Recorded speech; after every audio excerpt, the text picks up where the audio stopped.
아유, 안녕하세요. 예, 안녕하십니까. 발영농장 친환경 유기농 농장 대표님 맞으시죠? 예, 맞습니다. 제가 오면서 진짜 가슴이 뭉클합니다. 정말 참 훌륭하시다.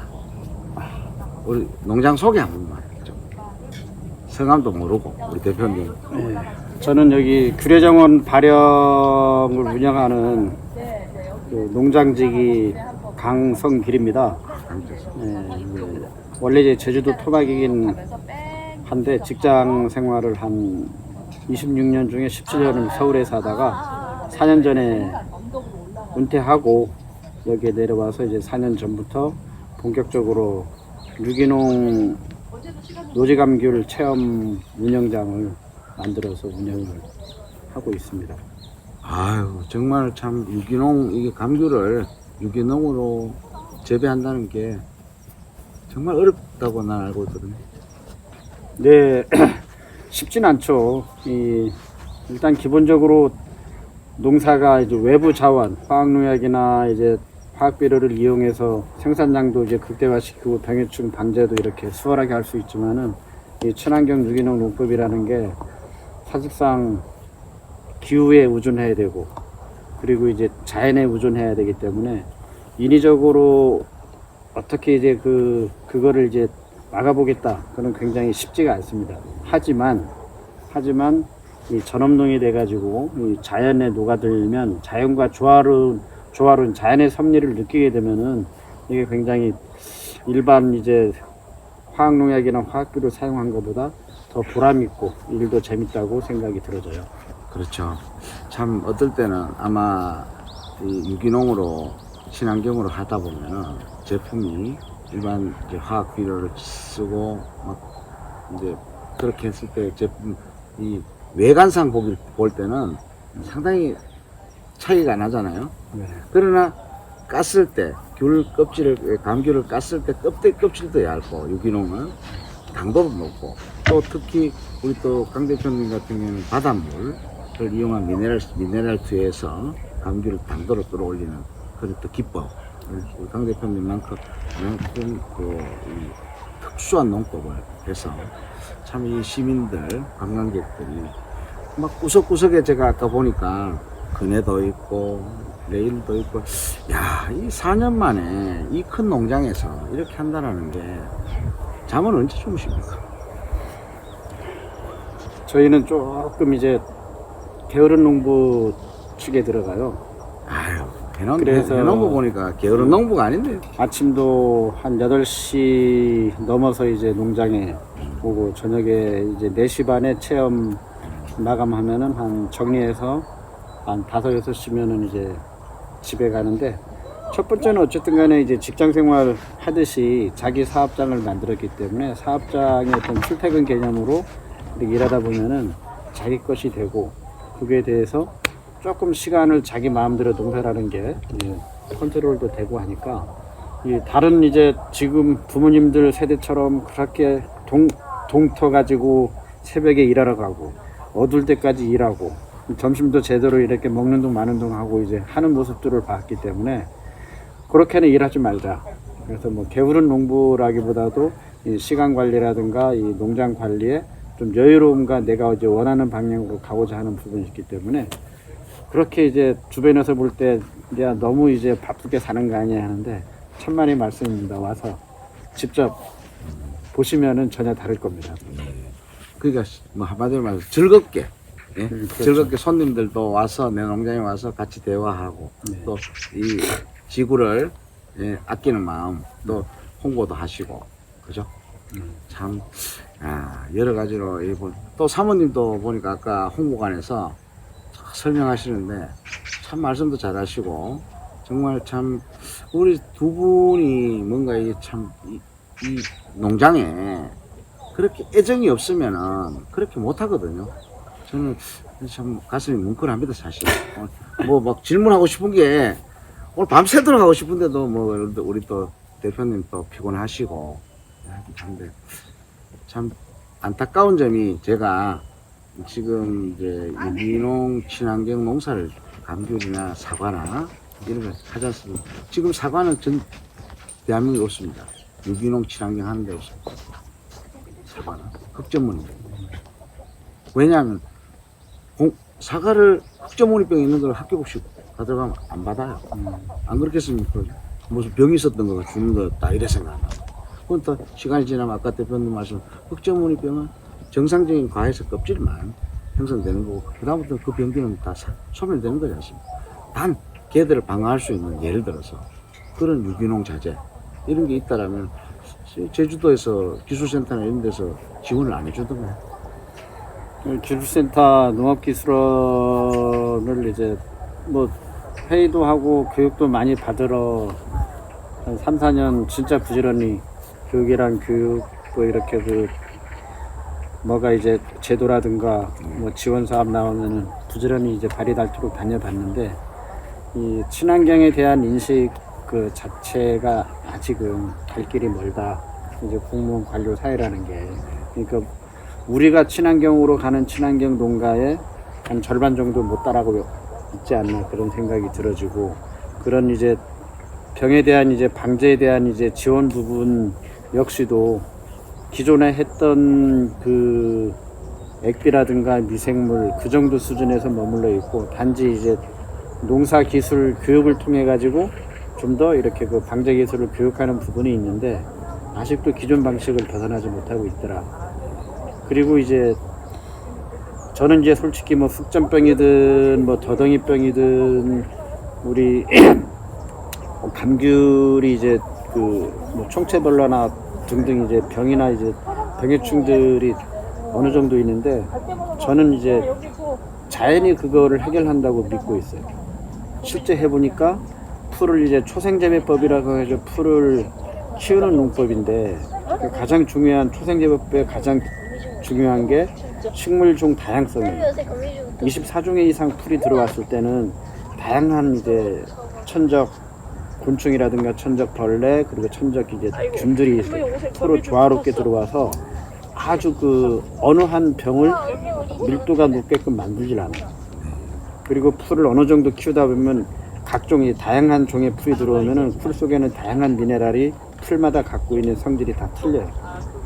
그게 이제 풀이 꽃이 필 때까지 놔둬요. 자라게끔. 그래야 탄소 밀도가 높아져서 그거를 배에서 눕혔을 때 퇴비 효과, 미생물 증식 효과가 굉장히 좋기 때문에 미생물의 대사물질이 많이 되면은 사실로 화학비료를 주지 않은 화학비료를 사용한 농장보다 감귤나무가 더 건강해지더라. 그런 이제 그 자연의 섭리를 좀 더 생태계의 건강성을 만들기 위해서 조금만 노력하면은 충분히 유기농은 누구나 이 과수에서는 굉장히 쉽게 할 수 있지 않을까 저는 그렇게 경험상 짧은 기간이지만 그렇게 많이 느끼고 있습니다. 예, 제가 이 다양한 농가에서 가수 농가를 다녀서 질문을 해보면 가수 농가에서 사실 유기농 친환경을 하기가 대부분 농민들이 99%, 99.9% 저는 지금까지 어느 한 분 오늘 우리 대표님만큼 이렇게 열정을 가지고 하시고 유기농은 불가능하다고 얘기합니다. 왜 이유가 뭐냐? 그래서 실제로 실력도 없고 그 본인들이 늘 농약 쳐서 했으니까 그분들이 하는 이야기가 일단은 과일은 달다. 당도가 있다. 당도가 있으면 당이 있으면 벌도 찾아오고 모든 게 다 그런 곤충들이 찾아온다는 거죠. 거기에서 일어나는 병충해를 참 힘들다. 뭐 제초 작업이나 이런 거는 그거는 일이 아니다 이거죠. 근데 이제 제일 중요한 게 병충해를 어떻게 뭐 공기 중에 날라오는 탄저병 뭐 속수무책이지 않습니까? 이제 그런 것들이 어떻게 보면 친환경 제재로 우리가 지금 뭐 고상 추출액, 뭐 계피 추출액, 은행 추출 그런데 이제 우리 강 대표님도 다 교육 받으시면서 들었지 않습니까? 그죠? 그러나 그게 너무 비싸요. 가격이. 계피 추출액 있지 않습니까? 한 마리 얼마인 줄 아세요? 사용 안 해봐서. 아니, 제가 유기농 자재 때문에 제가 구매를 했어요. 120만 원. 한 마리. 네. 120만 원 가지고 우리는 이제 원료를 만드는 거니까 원료니까. 그러니까 고삼 추출에 90만 원, 80만 원씩 합니다. 농가에서 그런 거를 정부에서 말입니다. 좀 협업을 해서 참 친환경으로 말로만 친환경에서 어디 약재 누구 농약 계산아 뭐 유기농장에 봉시됐다고 해서 그걸 가지고 예? 전달해서 한번 써보세요. 잘 될지 안 될지도 모르는데 이건 아니다. 진짜 관에서 기술적인 부분을 서로 협력해서 했을 때 어떤 소기의 성과가 우리 아마 제주도에서도 이렇게 농사 하시는 분 아무도 없을걸요? 모르겠습니다. 내가 본 적이 없어요. 제가. 저도 친환경 협회, 친환경 감귤연구회 회원으로 활동하고 있지만은 아직 그 회원 농가들의 속속사정을 아직 제가 경력이 짧다 보니까 잘 모르기도 하지만은 이렇게 그 견학이나 이제 답사를 가보면은 여하튼 이제 진짜 부지런히 일을 하고 부지런히 그런 고삼 추출액이든 액비든 그 황산가위 고토든 이제 다양한 이제 비법으로 이제 병해충 방제를 위해서 애쓰는 이제 노력들이 많이 보입니다. 근데 저는 거기에 이제 일부는 그 노력이면은 제가 이제 느끼는 바는 감귤나무의 이제 병해충의 가장 이제 첫 번째 많이 병발 이유가 어떤 당도의 문제가 아니고 이 새순입니다. 새순이 많은 이제 과수에는 그 병해충이 많아요. 우리가 어린 새끼나 어린 그 자녀들이 이제 아무래도 외부 병해충이 약하듯이 나무 역시도 새순에 따라 가지고 병해충 그 병발 현상이 많기 때문에 저는 이제 작년부터 시도하고 있는 게 이제 해거리 농법이라는 거를 시도를 해요. 그래서 열매가 아주 잘 열리게 그럼 새순이 하나도 나지 않고 꽃이 이제 많이 피는 녀석들이 대부분 거의 병이 적습니다. 특히 창갑병 같은 경우는 거의 없고 숙전병도 이제 일부 해거리 농법. 예. 그래서 한 해는 잘 달리게 과수, 한 해는 새순 관리만 해주면은 좀 쉬면서 그렇게 했을 경우 이제 병해충 방제는 제가 볼 때는 그거를 정말 경험하고 지금 이제 한 3개 블럭을 지금 그렇게 해서 작년부터 해서 거의 한 80%는 성공한 것 같아요. 근데 그냥 3, 4년 더 노력해야 되고 그리고 이제 기술이 이제 축적돼 가고 있다 그죠? 나무 관리를 더 열심히 해야 되겠다. 그냥 이제 안 달리게 잘라서만 놔두는 게 아니라 계속 수시로 관리가 이제 들어가면은 한 3년만 안전 정착시키면은 그렇게 될 거고. 그리고 이제 저는 솔직히 그 병해충 그 방제에 대해서 실제적으로 그렇게 많이 고민을 안 씁니다.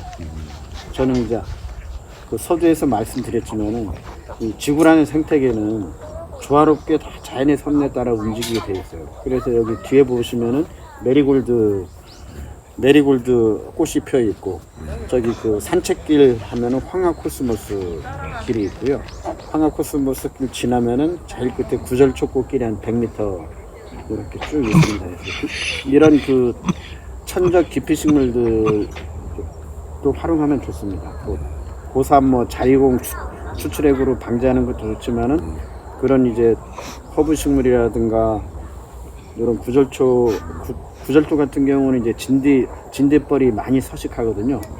진딧물의 최고 천적이 다들 무당벌레라고 알고 있지만은 제일 이제 그 천적 효과가 좋은 게 이제 진딧벌입니다.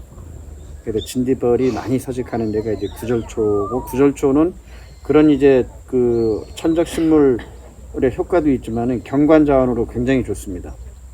경관자원으로서 이제 사람들이 농장에 갔을 때 하얀 국화꽃이 쫙 이렇게 피어 있으면은 그래서 이제 경관자원도 될 뿐더러 이제 천적식물로서 역할도 하고 그리고 풀을 아까 말씀드렸지만은 봄에 이제 풀을 많이 이제 베는데 친환경 농가들이 좀 베지 말고 한 6월까지 5월은 베지 말고 6월 꽃필 때까지 좀 봄 이제 겨울 풀은 베지 않더라도 자연스럽게 죽거든요. 그렇죠.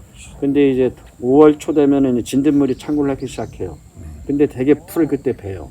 진딧물이 이제 먹인 이제 그 연약한 풀들이 없다 보니까 다 나무로 다 올라갑니다. 그래서 풀 속에 이제 진딧물들이 많이 서식할 수 있도록 해주면은 그 나무에 이제 피해를 거의 안 주기 때문에 저는 진딧물 방제를 한 번도 안 했는데 진딧물 때문에 스트레스 받거나 그런 적도 없고요. 그리고 뭐 더덩이병 잠깐만. 같은 경우 아주 이거 중요한 것 같아요. 진딧물을 약을 한 번도 안 쳤는데 방법은 5월달까지 풀을 키워라. 풀을 키우면은 진딧물이 그 풀 속으로 들어가기 때문에 먹이가 이제 예. 아, 그 아주 참 저도 처음 들어. 그리고 이제 그 진딧물이 당연히 새순에는 달라붙죠. 네, 일부는. 그렇죠. 그래도 이제 거기 무당벌레가 좀 이제 독한 살충제로 농약을 해서 저희가 뭐 죽이는 농법이 아니고 공생공존하는 농법이기 때문에 그 천적 곤충들이 진딧물의 밀도를 줄여주고 특히 이제 진딧벌이 이제 많이 이제 서식하게 되면은 그 멈이라고 혹시 아시는가요, 대표님? 뭐, 멈이. 머미가 그 진딧물을 진딧벌이 숙주로 삼아요. 그 진딧벌이 진딧물을 배에다가 알을 낳아요. 알을 낳아서 동그란 이제 좁쌀방울처럼 생기는데 사람들이 다 이제 벌레 덩어리인 줄 알아가지고 막 그 농약 치고 막 죽이는데 그게 진딧벌의 알이거든요. 그래서 이제 진딧물을 숙주로 해가지고 무당벌레 유충들은 진딧물 직접 잡아먹지만은 이제 그런 거를 하다 보면은 사실상 뭐 저는 솔직히 뭐 그 궤양이다, 창가병이다, 뭐 흑점병이다, 뭐 총체벌레다 사실 뭐 나무가 좀 힘든 부분이 있더라도 충분히 이제 바닷물하고 초생재배법으로 특히 이제 초생재배법이 저는 진짜 중요하다고 봐요. 초생제법. 네. 우리 결국 그 뭐 미생물 농법도 토양 미생물을 증식시켜 가지고 미생물의 대사물질을 많이 만들어내게끔 하는 게 이제 미생물 농법인데 초생재배법만큼 그게 저는 믿을 만한 농법이 없대요. 초생제법 어떤 거? 아까 이제 말씀드렸지만은 유기농의 가장 그 기본이 되는 식물종 다양성, 네.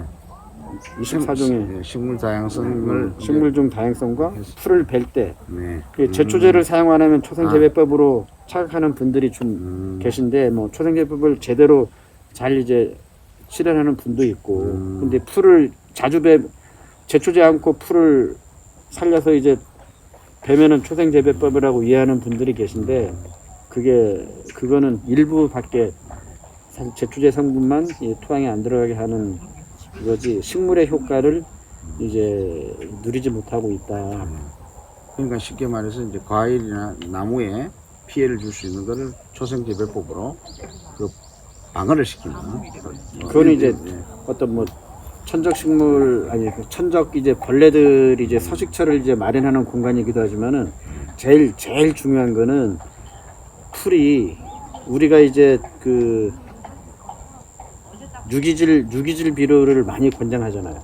네. 무기질 화학 비료보다. 그렇죠. 유기물이 많은 유기질 비료는 다 60% 이상 유기물 이제 포함이라고 다 돼 있는데 유기물이 이제 많아야 토양이 건강해진다.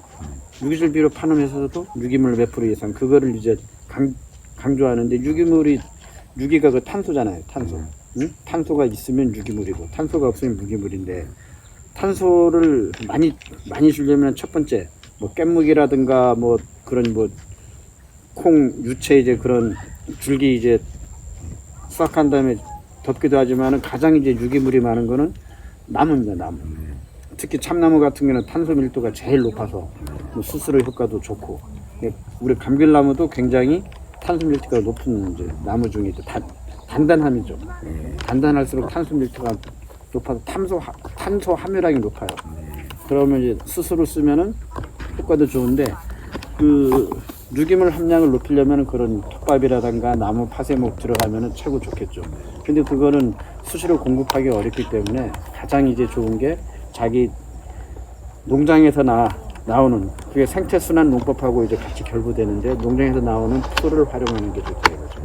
그래서 풀의 유기물 탄소 함량을 높이기 위해서는 풀을 시간 며칠 때까지 놔두는 게 제일 좋아요. 그럼 이제 줄기에 있는 수분이 빠지고 줄기가 단단해지면은 탄소 밀도가 높아지고 지금 초생 재배법을 잘못 이해하고 풀이 날 때마다 어릴 때 풀을 베면은 예초하기는 아주 편해요. 편한 대신에 걔네들이 수분이 빠지면 먼지처럼 퇴비 효과가 하나도 없어요. 그래서 이제 풀 베기는 좀 어렵더라도 대신에 여러 번 베는 횟수를 2번에서 연간 2번에서 3번 정도만 베면은 풀이 무릎 이상 자라긴 해서 힘들겠지만은 이제 풀의 효과를 충분히 누리기 위해서는 그런 이제 제대로 된 초생재배법을 이렇게 실천하면은 혹시 훨씬 강 대표님 저 농업대학교나 뭐 농업 박사님이십니까? 아니 전혀 저는 아유 그런데 뭐 상당히 지식이 고수입니다. 다 이제 뭐 여기저기 듣고 아유 또 그러니까 그만큼 공부하고 농업 친환경 노력하니까. 대학 다니면서 배운 거랑 나름대로 이렇게 연구하다 보니까 뭐 이제 좀 내 것으로 많이 된 것 같아요. 아유 그래도 참 아까 손님들한테도 설명하시는 거 보니까 정말 참 내 동생이 참 우리 집 방문했을 때 설명하는 것처럼 참 아름다운 모습. 제가 아까 사진도 찍었는데 그런 걸 삽입해서 우리 농장 소개 한 번만 더 해줘. 예, 저희 이제 규례정원 발령을 제가 이렇게 꾸미게 된 배경은 뭐 서울에서 직장 생활하면서 은퇴하게 되면은 뭘 해야 되나를 고민한 게 은퇴 전 한 10년 전부터 계획을 했었고요. 그리고 뭐 다른 사람보다 조금 이제 유리한 조건이 있던 게 여기에 부모님이 이제 그 재배하는 과수원이 터전이 있다 보니까 이 과수원을 어떻게 활용할까 하면서 계속 이제 그 명절 때마다 내려와서 이제 보고 하면서 서울에서부터 이미 농장 디자인을 해왔고 팜플렛도 서울에서 만들고 상호도 짓고 그리고 이제 그 공동 텃밭을 서울 분당에서 공동 텃밭을 한 300평 같이 뜻 있는 사람끼리 만나서 서로 유기농에서의 공부하고 지구 환경에 대해서 같이 걱정하고 고민하면서 나름대로 지식을 좀 쌓아오고 기농기충 교육받고 친환경 농업대학 교육받고 하면서 이렇게 싸우다 보니까 규례정원 발령 농장이 어쨌든 간에 그 유기농의 어떤 그 기본적인 그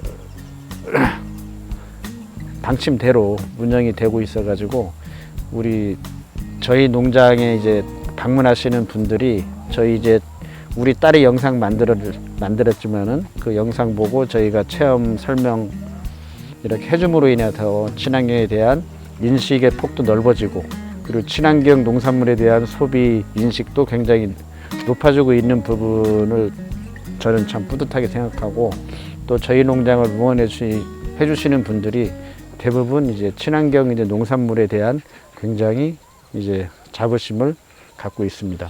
그럼 마지막으로 저 농장 발령 농장. 예. 발령은 어디 뭐 자제분 이름입니까?